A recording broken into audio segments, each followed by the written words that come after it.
السلام علیکم.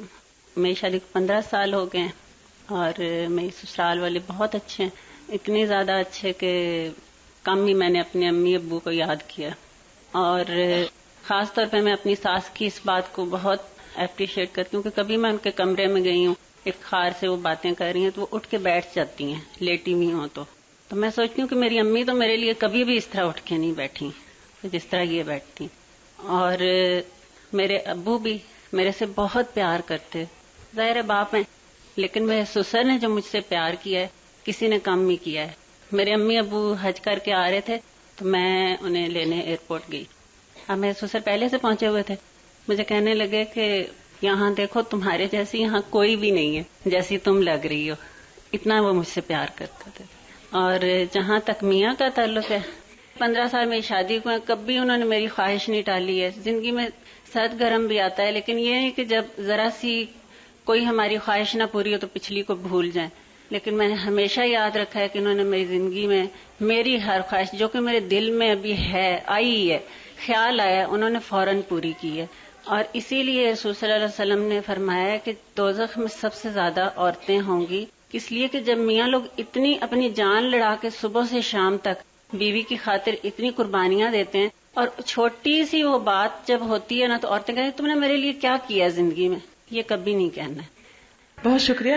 ایک چیز مجھے یاد آ رہی ہے کہ بہت سی نصیحتیں جب ہم آپ کو یہاں کریں گے بھی تو جب عملی صورتحال ہوگی بالکل مختلف ہوگی. تو اس میں حکمت سے کام لینا ہے. ہر شخصیت مختلف ہوتی ہے، ہر ایک کے ساتھ معاملہ ڈفرینٹلی کرنا ہوتا ہے. تو صرف لگی بندھی رٹی رٹائی جملے اور اصول پیٹنٹ دوائیاں استعمال نہ کریں، بلکہ حقیقت حال کے ساتھ ساتھ. اور جیسے ابھی میں نے ایک نسخہ بتایا تھا کہ جہاں مشکل آئے اللہ کے آگے سجدے میں پڑ جائیں، ہاتھ اٹھا لیں، اور آپ دیکھیں گے کہ انشاءاللہ کیسے آسان ہوتی. Assalamu alaikum. There's a couple of reminders and pieces of advice. Marriage is a very emotional stage, and we've all learned that a Muslim should adopt the middle way, okay? And the Prophet ﷺ said that when he saw the women in hell, they were in hell because they weren't grateful for their husbands. And then we shouldn't go to the other extreme too, that, you should place your husband above Allah and His Rasul. Remember that you're supposed to love the Prophet ﷺ and Allah the most. And my other piece of advice is, if you're going to America, وہاں اتنے مسلمان نہیں ملیں گے جیسے یہاں ملتے پاکستان میں. And you have to remember that you can't be like them. ٹھیک ہے, don't assimilate into their culture, into their society. Do not follow them.